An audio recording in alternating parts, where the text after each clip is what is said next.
Entrevista com Dávila. Apesar de todas as evidências da importância da educação pública de qualidade para melhorar a formação do capital humano, impulsionar a produtividade e garantir a mobilidade social, o Brasil continua gastando muito mal os recursos da educação, como atestam os exames internacionais que avaliam a qualidade do aprendizado dos alunos. Os números da educação básica no Brasil são estarrecedores. Apenas 5% dos alunos do ensino médio atingiram o nível de aprendizagem adequado de matemática. Somente 1/3 dos alunos tem o devido conhecimento de português ao concluir o ensino médio. E para agravar o problema, a maioria dos alunos ainda não recuperou a aprendizagem perdida durante a pandemia da Covid em 2019. Se não priorizarmos a melhoria da qualidade da educação básica como a grande prioridade do país, nós vamos continuar presos no atoleiro do baixo crescimento, da baixa produtividade e da baixa mobilidade social.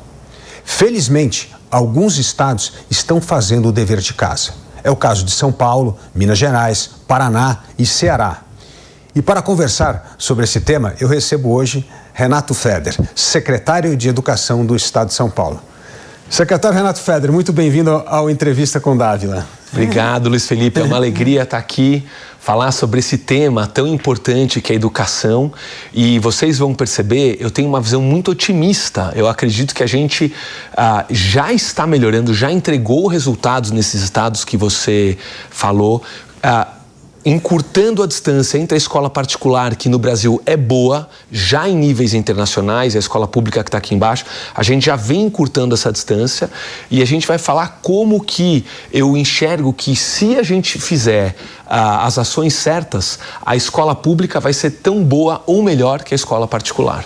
É o que nós esperamos, pelo menos aqui no estado de São Paulo. Mas vamos começar com algumas medidas muito importantes que você tomou na secretaria para fazer que esse aprendizado deslanchasse. A primeira, eu acho muito importante, é focar na alfabetização na idade certa. Isto é fundamental, porque a criança que não está devidamente alfabetizada, ela vai perdendo interesse porque ela não consegue acompanhar, vai desengajando e aí nós temos aquela evasão gigantesca no ensino médio. Conta um pouco como é que foi esse esforço do programa de alfabetização para fazer com que as crianças estejam devidamente alfabetizadas na idade correta. Olha, Luiz, esse é o ponto mais importante de todos, porque realmente com 6, 7 anos, a criança, o perigo dela não ser alfabetizada, o professor fala assim, eu estou aqui no 2º ano, tá? E eu alfabetizei metade e depois o próximo professor no ano que vem cuida do resto. Né? E aí o professor do 3º ano fala, nossa, tá aqui, alguns aprenderam um pouco, outros não aprenderam, no ano que vem o próximo professor aprende. E aí começa aquela boca de jacaré, que é alguns alunos vão acompanhando e outros alunos vão ficando para trás, e essa distância só vai aumentando. E é um desastre.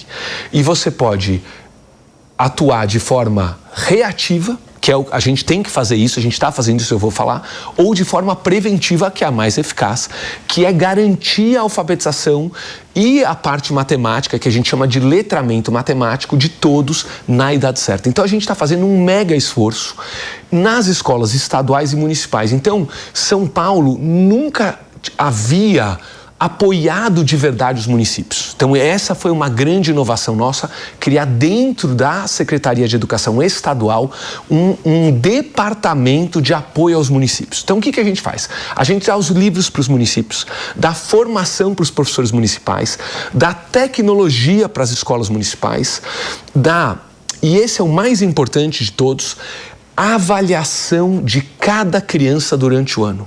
E a novidade esse ano de 2026 é a avaliação de matemática e língua portuguesa. Então a escola, mesmo qualquer, isso é muito legal, no estado de São Paulo, Todos os 645 municípios fazem esse acompanhamento, esse pilar aqui 100% está com a gente, que é acompanhar a criança durante a sua alfabetização. Então isso é muito poderoso. E depois vem dar um prêmio. A gente acabou de dar 40 milhões de reais em prêmios para as escolas que bateram as metas. E esse esforço todo a gente chama de Alfabetiza Juntos, é o nosso maior programa e é o programa que vai garantir nos próximos 10 anos uma defasagem menor, porque o aluno que está no município, quando ele vai crescendo, ele vem para a escola estadual, só que ele vem com muita defasagem. Então, se a gente consegue apoiar o município agora, esses alunos vão chegar muito melhores no 4º, 5º, 6º, 7º, 8º, 9º e no ensino médio, e a gente vai ver um grande aumento de qualidade educacional. Então, você tocou no ponto mais importante, que é o Alfabetiza Juntos. E assim, a gente, só para concluir essa parte, os resultados, e o resultado é muito rápido, porque quando aquele professor do 1º e do 2º ano se concentram, não há defasagem ainda. Então, a gente, por exemplo, em São Paulo, a gente tinha 1/3 dos alunos terminando o 2º ano quase sem saber nada, sem saber sílabas. Em 2 anos de atuação, esse 33% caiu para 7% dos alunos sem saber quase nada. Então a gente derrubou 4 vezes, né, conseguimos diminuir 4 vezes o número de alunos com uma defasagem mais acentuada e quadruplicamos os leitores fluentes. Então é muito rápido, em 2 anos, esses resultados. Agora, o secretário, o resultado extraordinário que o senhor acabou de descrever, ele é fruto de uma coisa, não só desse respaldo que o governo do estado de São Paulo dá aos 654 municípios, mas principalmente mensurar, avaliar. E geralmente havia resistência nessa história de avaliação e mensuração. Como é que se quebrou esta barreira? E isso se tornou uma ferramenta muito importante, não só pela premiação, como você acabou de falar, como também pelo grau de aprendizado que aumentou brutalmente, preparando o aluno para continuar interessado no ensino. Como é que foi essa história de impor metas, que é uma coisa na educação que sempre cria atrito com o corporativismo da educação? Olha, Luciano, esse assunto é super importante e eu sou empático aos professores e essa resistência. Por quê? Porque por muitas gerações em educação, não só em São Paulo, em outros estados, você faz as avaliações e não devolve nada para o professor. O professor não fica sabendo, ou quando ele sabe, ele vai saber meses depois, algo muito subjetivo. Então, não existia conexão entre avaliar e dar uma ferramenta para o professor. E o que a nossa gestão fez? A velocidade ficou gigantesca. Então, a prova, por exemplo, a gente tem prova paulista. A prova paulista acontece numa terça-feira, na quarta-feira o professor tem os dados. O SARESP, que é a nossa avaliação mais importante, ela acontece em novembro. Em fevereiro, no primeiro dia útil, o professor já recebe a devolutiva. Olha, teus alunos foram assim, foram assado. Eu peguei alunos novos. Tá aqui, professor, tudo que seus alunos aprenderam. Essa turma nova, sua, do senhor, da senhora, tudo que eles sabem, o que eles não sabem da sua disciplina está aqui. Então, hoje, qual que é a resistência da rede estadual e municipal? 0. Isso é muito interessante, porque os professores falaram, nossa, eu faço a avaliação, mesmo que o meu resultado não seja bom, eu tenho ele rápido e de uma forma assertiva. Então hoje os professores gostam, é inacreditável, mas eles gostam das avaliações, eles estão junto com a gente, eles aplicam. E por quê? Porque o resultado vem rápido de uma forma que os ajuda.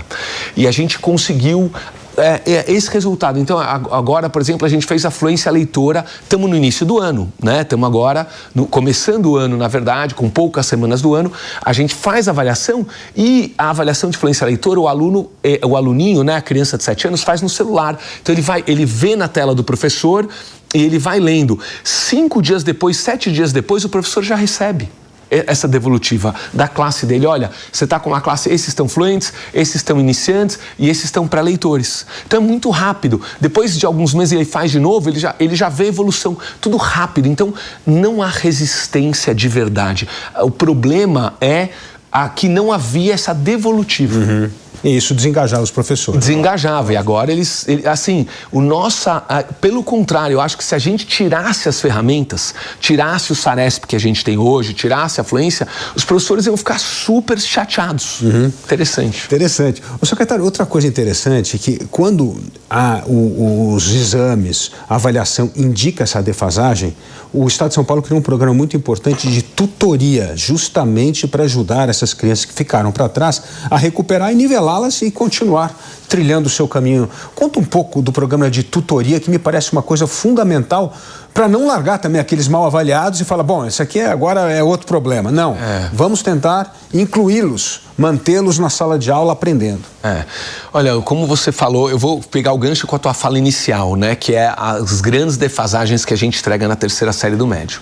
Então, realmente, se você imagina, você que está assistindo a gente, que você seja um professor que está no 8º ano, por exemplo, de língua portuguesa, ou de matemática, ou de história, né? Mas vamos pegar matemática, que é uma matéria que precisa muito do encadeamento das disciplinas. Então, você está lá no 8º ano e você tem mais ou menos 1/3 dos alunos que está com você, que aprendeu o conhecimento do 7º, por exemplo, aprendeu equações ou aprendeu frações e agora está pronto para um sistema linear de equações, né? Está pronto para avançar. 1/3 está com você.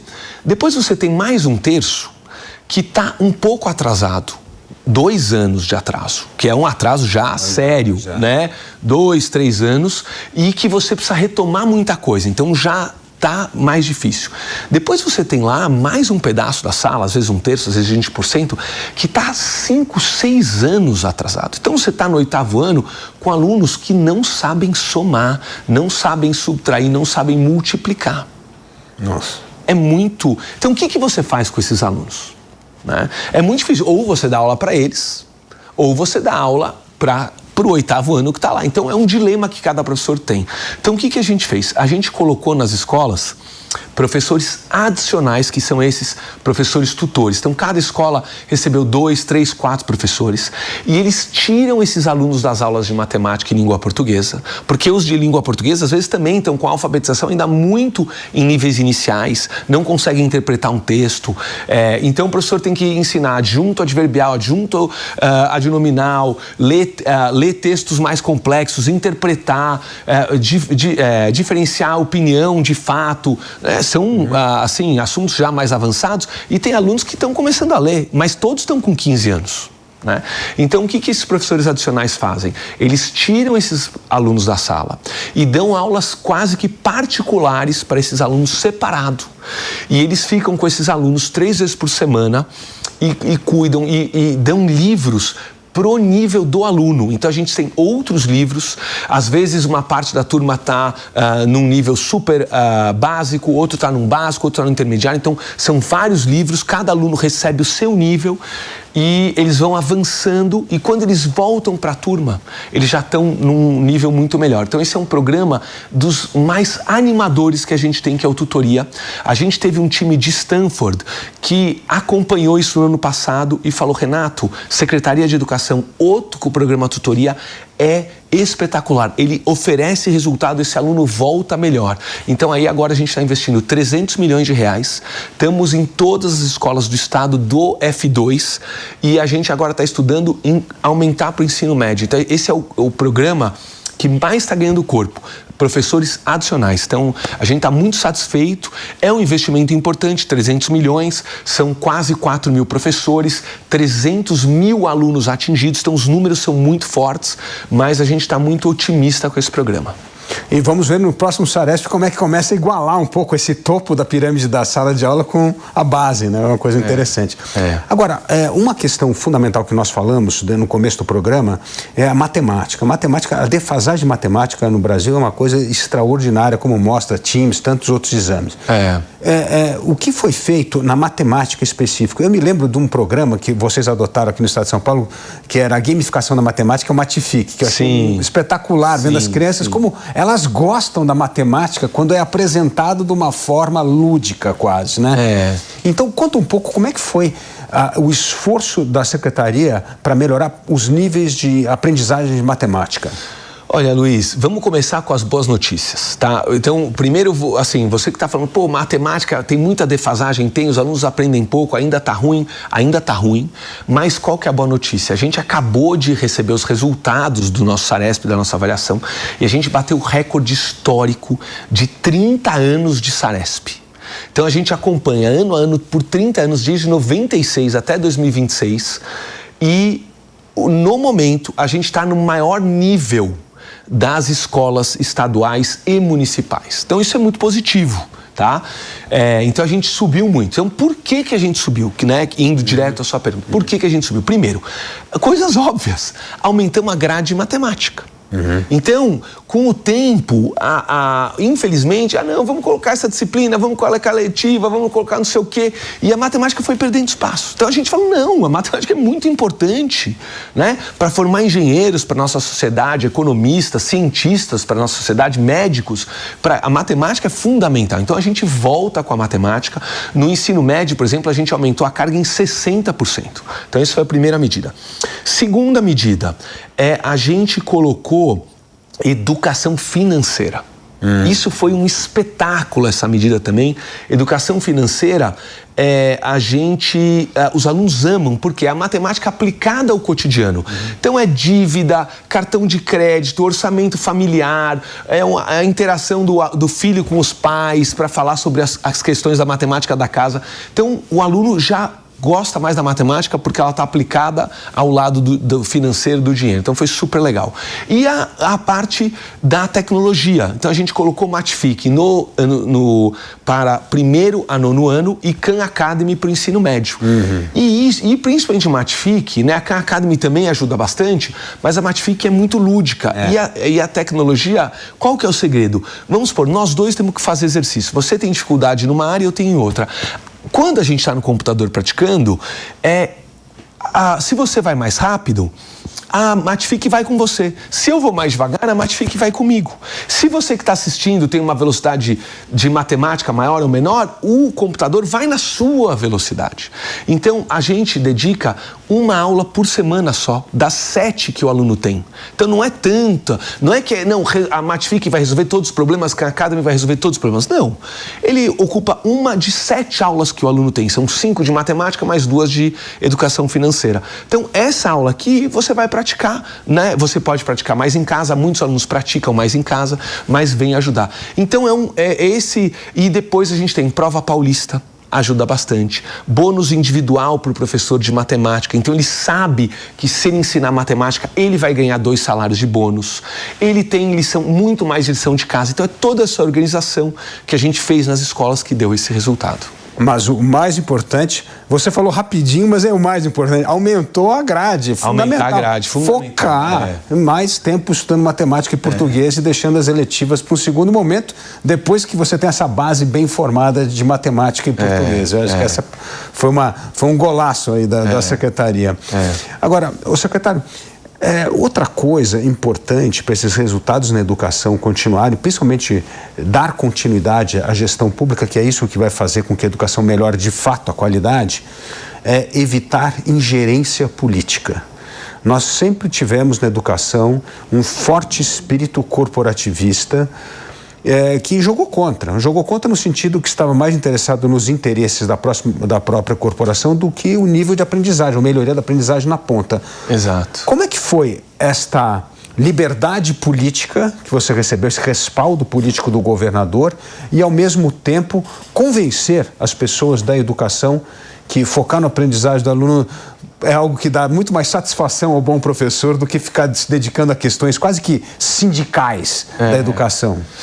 Olha, esse tema, espectador, é de uma importância assim, gigantesca, né? Então, eu vou começar, Luiz, falando assim,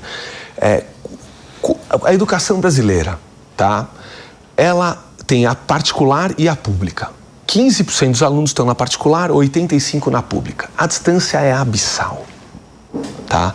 Você tem os alunos da particular realmente, ainda mais em alguns estados, por exemplo, Paraná já diminuiu essa distância, Goiás já diminuiu essa distância, São Paulo está diminuindo essa distância, mas outros estados é muito distante. Agora, vamos entender, mas por que a pública é tão ruim? Vamos começar por essa pergunta. Por que ela está para trás?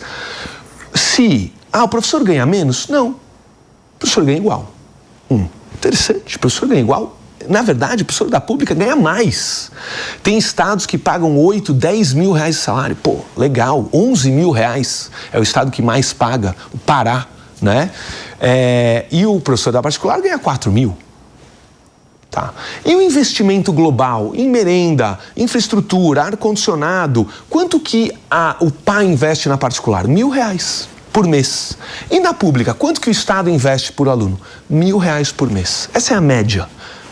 Investe a mesma coisa e o resultado tão diferente. Então, por quê? Isso, telespectador, você que está escutando a gente, os secretários de municípios, das escolas estaduais, os secretários estaduais, eles estão, em muitos casos, mais preocupados com a política, como o Luiz falou, do que com as crianças. Então, essa é a primeira resistência, não é do professor, é o próprio gestor público. Ele está preocupado com o seu mandato como deputado, se ele está ajudando o partido da qual ele é filiado, ele não quer polêmica, ele não está preocupado com os jovens. Esse é um grande problema brasileiro. Tá? Então, eu vejo e me incomoda demais, Luiz Felipe, isso. Secretários espalhados pelo nosso país que não estão preocupados com os jovens, com as crianças. Eles estão pensando assim, nossa, eu sou deputado estadual e sou secretário. Na próxima, será que eu vou para federal? Será que eu vou para senador? Será que eu vou para vice-governador? E um secretário municipal, ele está preocupado. Será que eu vou para vereador, eu vou ser presidente da Câmara, será que eu vou para prefeito, será que eu vou para deputado? Então, ele está preocupado com ele. Isso é um problema grave no Brasil, isso tem que ser combatido, tá? Então, eu tenho a sorte, o benefício de ter o governador Tarcísio que me dá a liberdade de falar, Renato, Secretaria de Educação, se preocupe com as crianças, se preocupe com os jovens, se preocupe com o que eles estão aprendendo. Eles estão aprendendo matemática, português, ciências, história, geografia, química. Então, é uma preocupação com o futuro do jovem. Então, isso é muito, muito importante. Esse é um grande problema brasileiro que não está nas manchetes, que não é discutido, né? A gente discute tantas coisas das bolhas e tal, mas a gente não discute o papel que os gestores públicos têm de coração preocupados com a população. Eles não estão, infelizmente. Isso é muito grave. Isso é muito mais grave do que uma resistência do professorado às novidades, por exemplo, né? Que é a tua segunda pergunta. Então, a resistência dos professores, em alguns casos, sim. Por quê? Porque eles estão acostumados com tantos gestores que não cuidam deles, que eles têm resistência, né? Então, o que a gente encontrou no primeiro ano? Resistência um pouco, a gente mudou muito, a gente cobrou muito mais resultado, a gente mudou o jeito que a escola acontece, colocou muito mais provas, colocou muito mais lição de casa. Então, houve uma resistência inicial. Como está hoje, Luiz? Hoje, a gente está numa parceria muito boa com os professores, com as professoras. Eu tenho o maior carinho, maior admiração pelos nossos professores. Eles são incríveis, eles estão fazendo um trabalho com os alunos. Então, a gente melhorou a aprendizagem, 16%. Sabe o que é quer dizer, os alunos aprenderam 16% a mais. É muita coisa, isso é mérito dos professores, das professoras. Então, qual que é a minha admiração? Lá em cima. E qual que é a visão que os professores têm da secretaria? A gente faz questionários, pesquisas, quali, quanti, também está alta, tá? E acho que isso vale até eu emendar, Luiz, falar um pouquinho mais, porque o professor hoje ele está muito apoiado. Ele recebe o material, ele recebe o livro nosso, a formação nossa, ele recebe. A lição de casa que ele aplica nos alunos é a gente que propõe. Então, o professor, ele vê, nossa, meus alunos estão fazendo lição, não estão fazendo lição, não estão aprendendo, não estão aprendendo. Então, o professor é apoiado, ele tem bastante apoio. Se ele vai bem, ele recebe reconhecimento, ele recebe mais dinheiro, 2 salários de bônus. Então a relação está muito positiva. Eu ia falar 2 coisas importantes sobre esses protagonistas da educação, o professor e o diretor. O professor, a primeira pergunta é: nós estamos utilizando melhor o período probatório para capacitar os professores na sala de aula? Porque nós sabemos que nós temos um grande problema, né, secretário? A formação do professor é muito teórica e pouco prática. E se esse período probatório, que são 3 anos, nós usássemos de uma maneira muito eficaz para treinar o professor na sala de aula, poderia ter uma triagem muito melhor daqueles que ficariam no sistema e que seriam bons professores na sala de aula. O que nós estamos fazendo com esse período probatório para ajudar a formar bons professores? Luiz, essa pergunta, né, realmente, para você que está assistindo a gente, é uma alavanca que a gente precisa endereçar, porque o professor, é verdade, ele é mal formado, infelizmente, tá? Por quê? Quando você vai para as boas universidades e você olha o currículo, esses currículos são desconectados da prática de sala de aula. Então você vê o currículo, e eu olhei os currículos das universidades e eles falam assim, olha, toda a história da educação, toda a filosofia por trás da educação, né, toda a pedagogia da educação. Então, são ferramentas importantes, mas que ocuparam um espaço na grade gigantesco, e o professor, na hora que ele tem que engajar um aluno, na hora que ele tem que chamar a atenção de um aluno de uma maneira respeitosa, ele não sabe, ele não praticou. O que eu falo para esse aluno para ele prestar atenção em mim, sem eu brigar, sem eu agredi-lo, sem eu desrespeitá-lo? O professor não foi treinado a isso. Como eu trago a participação do aluno, como que eu torno a aula interessante? Então, infelizmente, o espaço disso na grade das melhores universidades brasileiras é minúsculo, tá? Quando você vai para muitas faculdades que não têm essa qualidade, principalmente muitas faculdades particulares, que ainda bem hoje a carga online está diminuindo, mas são universidades também, olha, que não têm compromisso com a qualidade. Então, a gente recebe professores, então, qual conclusão? Realmente recebemos professores de má qualidade. O que fazer? A gente tem um estágio probatório que é quando a gente faz concurso público, né, os primeiros 3 anos o professor talvez não fique. Só que muitas redes não cuidam disso, como você levantou. Então, o meio que estágio probatório é pró forma, né? Você passou no concurso, finge que existe um estágio probatório que você pode ou não continuar, dependendo das suas aptidões, e todo mundo é concluinte e vira funcionário público depois de estar. Então, realmente as redes não tomam esse cuidado. Como o gestor está preocupado com a sua eleição, está preocupado com o seu partido, ele não cuida desses professores que estão ingressantes, tá? Então, em São Paulo, a gente está fazendo diferente, a gente está cuidando muito bem, né? E a parte de formação, não só para o estágio, a gente está nesse momento com 15 mil professores em estágio probatório. Então, a gente dá ajuda extra, a gente dá apoio presencial, quer dizer, tem um monitor, um professor de alto gabarito que assiste a aula dele, dá devolutivas, ele tem que estudar muito mais, ele tem que mostrar que os alunos dele aprendem, senão ele não continua com a gente. É simples assim em São Paulo, tá? O professor entrou, 15 mil estão em sala de aula nesse momento. Se os alunos dele não aprenderem no Saresp, ele não continua com a gente. Mas a gente vai dar todo o apoio, tá? E tem um outro capítulo, não sei se você vai perguntar ou não, sobre como fazer essa formação de professores. Também é um assunto mais específico, mas o estágio probatório, ele precisa realmente dar a oportunidade daquele professor de mostrar que ele vai colaborar com a educação, que ele está preparado, a gente tem que dar todo o apoio para ele, mas se ele não mostrar, ele não pode ingressar na carreira como um professor efetivo. Vamos tocar no assunto da formação do professor pelo seguinte: o ensino vem mudando demais. Agora, essas novas técnicas de ensino para engajar o aluno, que é por meio de projetos em sala de aula, a própria tecnologia, tudo isso que era barreira no passado. Então, hoje, a formação contínua do professor é algo fundamental para que essas novas ferramentas de ensino sejam também aplicadas na escola pública. O que o Estado de São Paulo está fazendo nesse sentido? Olha, Luiz Felipe, a gente implantou... Eu fui secretário lá no Paraná, né, por 4 anos. E a gente implantou um sistema lá que está indo super bem lá e a gente trouxe para cá, que é a formação síncrona semanal.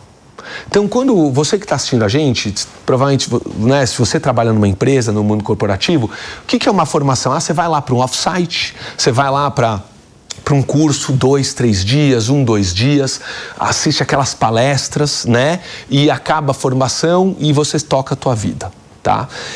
Isso, em educação, não funciona na minha visão. Algo que é um intensivão de 8 horas, 16 horas, 20 horas, e aí, tá formado, e segue. Então, a gente abandonou esse sistema. Então, a gente faz um sistema contínuo. Então, em São Paulo, eles adoram os professores, a gente tem quase 100% dos professores que dedicam 1h30, eles estão em formação. Como que funciona essa formação? Você é professor de história, você vai estar com colegas de história. Geografia, com colegas de geografia.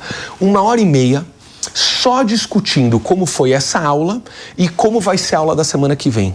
Então, se eu dou aula para o 8º ano, eu vou estar com professores do 8º ano. Se eu estou no terceira série do médio, segundo aninho do fundamental, com alunos de 7 anos, eu estou com esses meus colegas. Então, eu estou com professores do mesmo ano que eu, na mesma disciplina que eu, estudando o que deu certo e deu errado essa semana e me preparando para a semana que vem, durante o ano.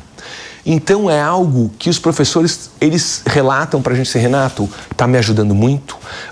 As minhas frustrações são as frustrações dos meus colegas. Então, quando eu vejo que alguém conseguiu avançar, resolver algo, isso me ajuda. Se eu tenho um aluno muito difícil, o outro colega que tem um aluno muito difícil fez algo, ele me fala, eu também faço. Aí eu posso falar se consegui, se não consegui. Se eu vou dar, por exemplo, equações de 2º grau e eu tenho uma dificuldade, o meu colega também está dando equações de 2º grau, então eu posso trocar com ele. Então a gente são grupos de 15 professores, se encontram, eles escolhem o horário que eles se encontram online, a gente verifica se todos estão online, quem não está presencialmente com a câmera aberta é dado falta. Mas a maioria deles assiste, gosta, troca com os colegas e vai mais forte para dar aula.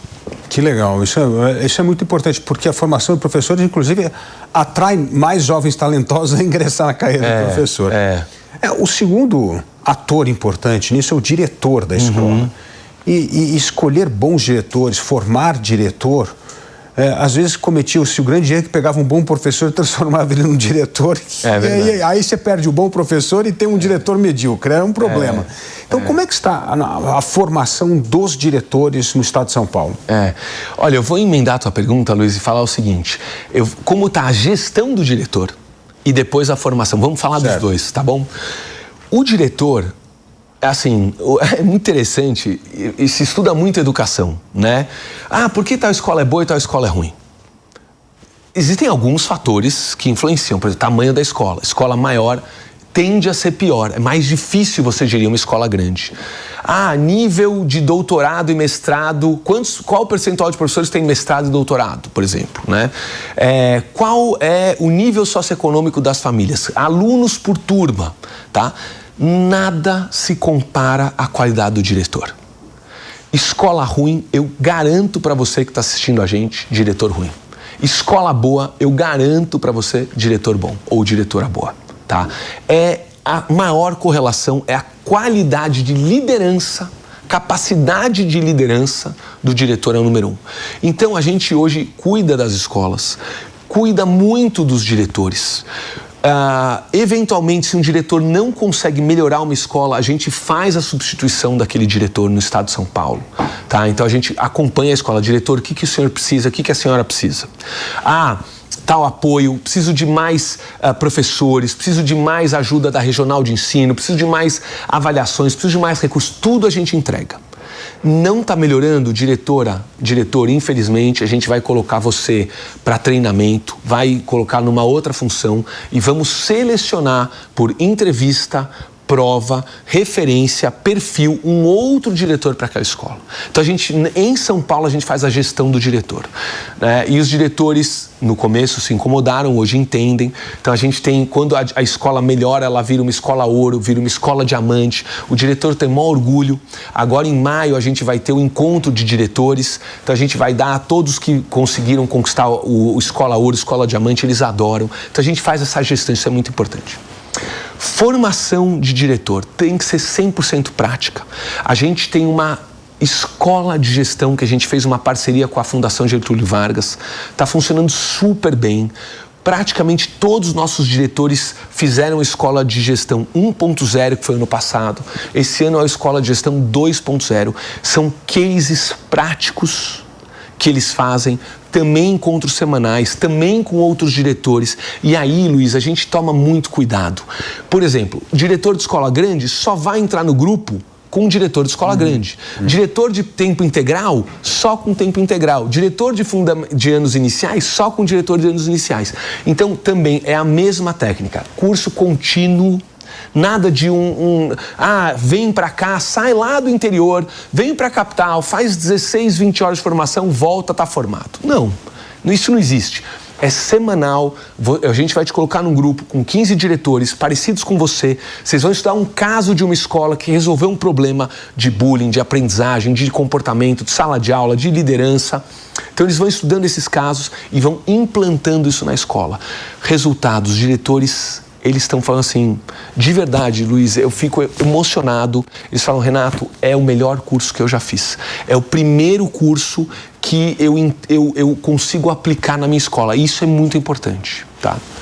Muito importante mesmo, essa formação do diretor, e que geralmente tem indicação política, acaba... E é o que você falou, um mau diretor acabou a escola. Acaba a escola. Você tocou num ponto agora que eu queria trazer aqui, que ajudou muito a melhorar a qualidade do ensino, que é o aumento do ensino da escola a tempo integral. Porque isso cria o professor dedicado à escola, que a gente já viu que isso tem um enorme resultado também na aprendizagem dos alunos, né? Então, fala um pouco como é que está essa expansão do ensino integral em São Paulo e como é que você está conseguindo manter na rede esses professores dedicados a essas escolas. Então, esse é um mérito muito interessante, né? Eu acho que quando outros gestores têm mérito, a gente precisa... tendo a oportunidade de falar. Então, a gente teve o secretário anterior, que foi o Roscielli, que teve o grande mérito de fazer uma expansão muito acentuada em escolas de tempo integral. Então, São Paulo começou com escolas em tempo integral, se eu não me engano, em 2015, tá? Mas quando o Roscielli chegou, devia ter 200 escolas das 5.000, algo assim. E hoje a gente tem... Quando o Roscielli saiu, foi de 200 para 1.800. Então, foi a maior expansão, né? Foi um número incrível. Então, foi um super benefício que ele fez, uma medida maravilhosa.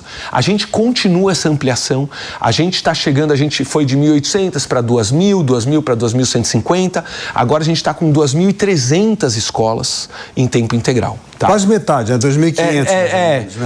A gente está quase metade. Estamos chegando perto da metade. A gente deve ir para 2.500 agora na virada 26, 27, tá? Então, esse planejamento acontece agora, as consultas às comunidades. Por que a gente não amplia mais, tá? Porque não tem sala de aula suficiente, infelizmente. Então, a gente amplia ao máximo. Esse ano, a gente está construindo 1.200 salas de aula para permitir a gente aumentar as escolas em tempo integral. Porque como assim? Como que não cabe, né? Porque assim, eu tenho 30 alunos de manhã, 30 alunos à tarde. Então, eu tenho 60 alunos usando uma escola. Se ela vira tempo integral, eu tenho só 30 alunos usando a escola. E o que eu faço com os outros 30? Então, às vezes, acabava indo para o noturno, que é muito ruim. Óbvio que o aluno que quer ir para o noturno, ok. Mas alunos que não queriam ir para o noturno eram empurrados para o noturno. Então, isso é um crime. Imagina, você tem um filho que tem 13, 14 anos, olha, agora só tem que estudar à noite porque é o único lugar que tem vaga, então não dá para fazer isso. Então isso acaba limitando a gente a ampliar escola em tempo integral, então a gente vai ampliando as salas de aula, fazendo escolas só, agora o governador Tarcísio está entregando 80 escolas, é o maior recorde de entrega de escolas que a gente tem nos nossos dados, tá? Então são 86 escolas que o governador Tarcísio vai entregar agora, mais 1.200 salas só esse ano, fora as que a gente entregou, então permite ampliar. E agora, a escola em tempo integral, ela dá resultados melhores? Dá resultados melhores. Então, a aprendizagem agora em São Paulo subiu mais na tempo integral, né? Então, realmente, o professor mais dedicado, o professor recebe mais por essa dedicação. Então, por isso que ele recebe um adicional de R$ 2.200. O diretor recebe um adicional de R$ 3.000. Então, isso é muito bom. Pagar mais, pagar melhor os nossos profissionais sempre é bom, né? Sempre é melhor. Então, isso é muito positivo. E aí, os alunos ficam mais, tem mais aulas, tem essa possibilidade dessa relação melhor. A escola funciona melhor e o resultado é melhor. Secretário, um grande problema que nós temos é uma enorme evasão no ensino médio, né? Nós temos mais de 40% de evasão no ensino médio, o que é uma barbaridade no mundo do conhecimento que essas crianças, esses jovens precisam estar bem formados, né? E parece que há um certo desinteresse chega no ensino médio, porque é aquela competição, a escola chata, eu vou começar a trabalhar. E aí acaba optando pelo trabalho e desiste da escola, o que não deveria acontecer. Então, o que nós estamos fazendo para combater a evasão no ensino médio? E segundo, como é que está avançando os cursos profissionalizantes e os cursos técnicos, que também é uma forma de retê-los no ensino médio? Então, eu vou contar uma história aqui interessante. Eu entrei em 2023, eu saí do Paraná, fiquei lá 4 anos, foi super especial, né?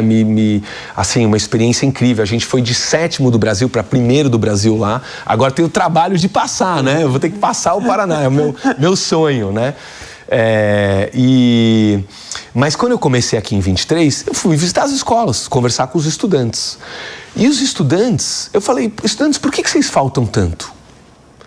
A gente não gosta, a gente não quer estar aqui. Olha essa frase, nós não queremos estar aqui na escola. Por quê? Porque a escola não nos oferece, eu não estou indo para o vestibular, não estou me preparando direito, não está me preparando para a minha vida profissional, para a minha carreira, para que eu vou estar aqui? Então, evasão, quando não era evasão, muita falta, né?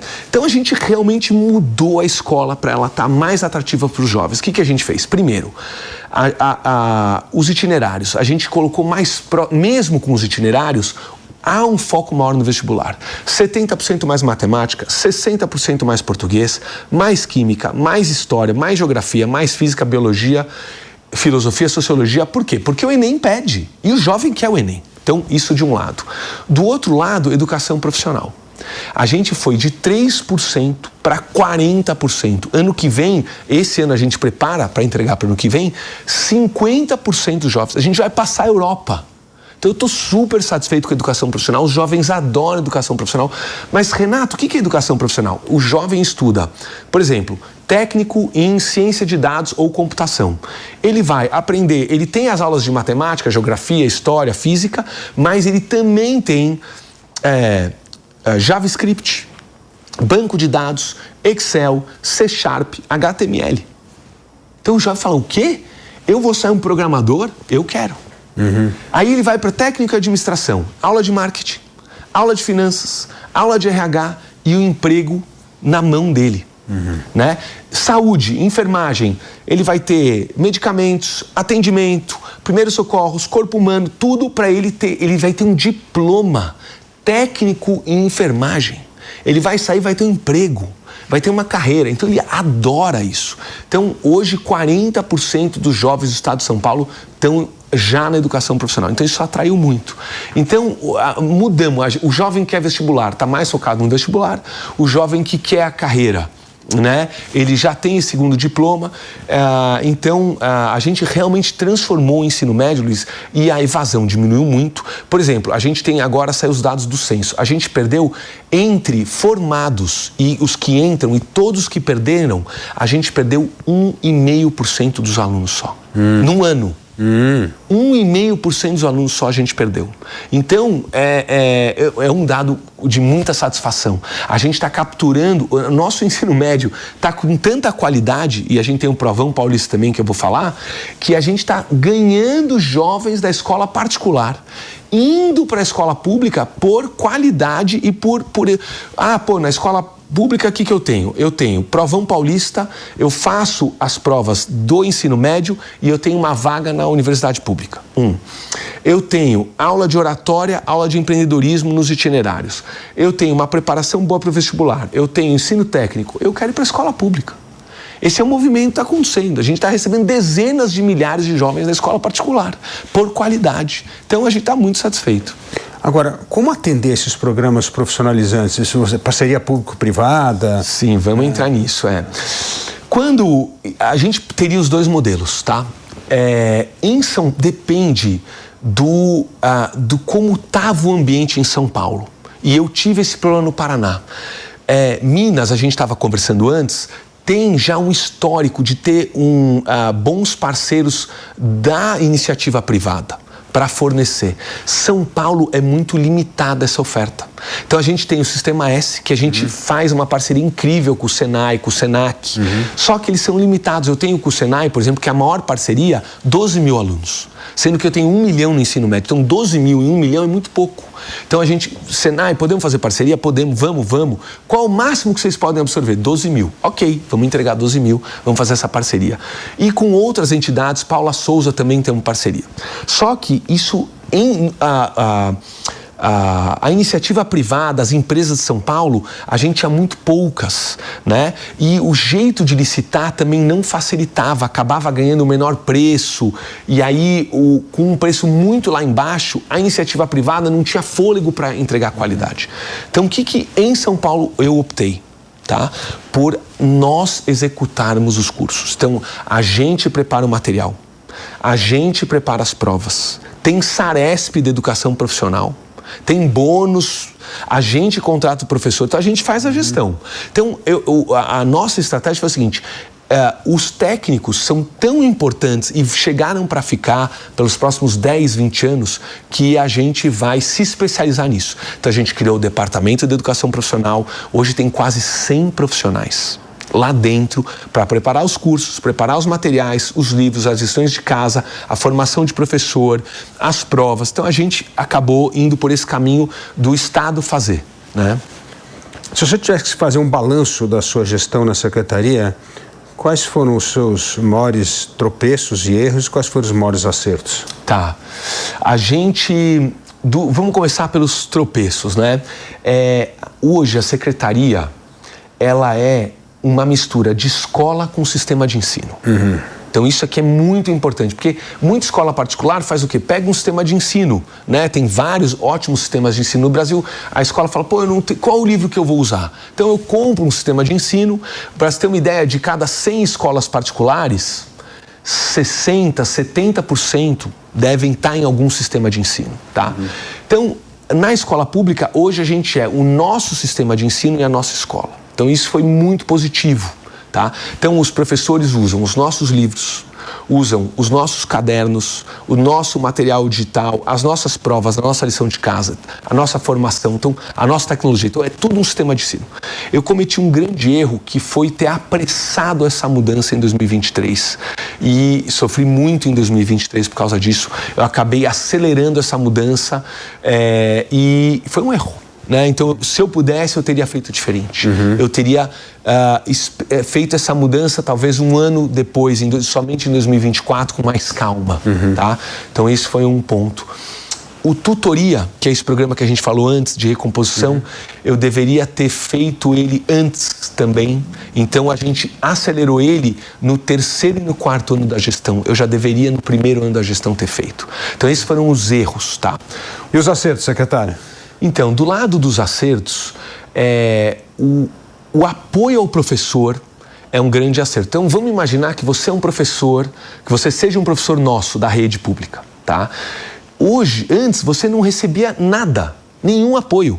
Você entrava, dava aula do que você queria, usava o livro que você escolhia, tudo bem, é muita liberdade, mas assim, meu trabalho está indo bem, não está indo bem.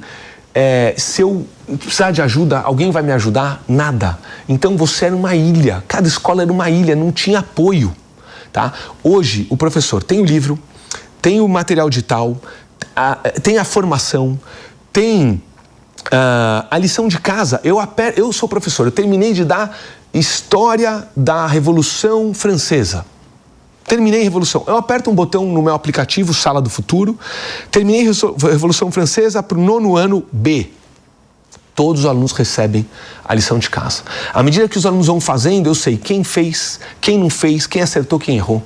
Depois eles vão fazer a prova, agora mês que vem, como cada aluno foi. Depois, no final do ano, eu tenho o Saresp. Então, todo o apoio eu tenho. Então, esse foi um grande acerto, é o ritmo, é o apoio. Por exemplo, eu tenho a unidade regional. A unidade regional, cada unidade regional cuida de 70 escolas. Essa unidade tem 100 e tantas pessoas. Tá? Então, é bastante gente para apoiar 70 escolas. É quase mais de um por escola. Uhum. Então, antes, essa pessoa ia lá na escola, a gente chama de professor especialista, ele ia lá, ele olhava a papelada, o supervisor também ele vai para a escola, deixa eu ver a papelada da escola. Ele era um fiscal da escola, a escola não precisava de fiscal. Hoje ele vai e assiste a aula, fala, professor, eu estou capacitado a te ajudar a uma aula melhor, o supervisor está capacitado a ajudar o diretor a ser um diretor melhor. Então, eu acho que o grande acerto da Secretaria é transformar a rede num sistema de ensino que apoia o professor na aula e apoia o diretor na liderança. Então, isso foi um.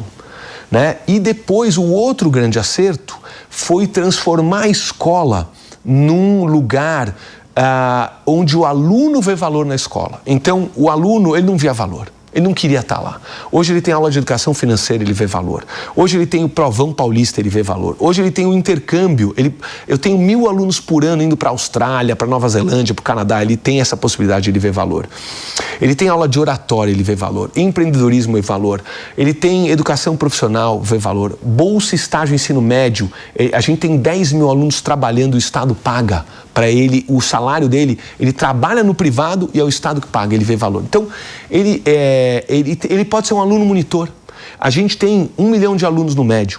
120 mil alunos se inscreveram para o programa Aluno Monitor.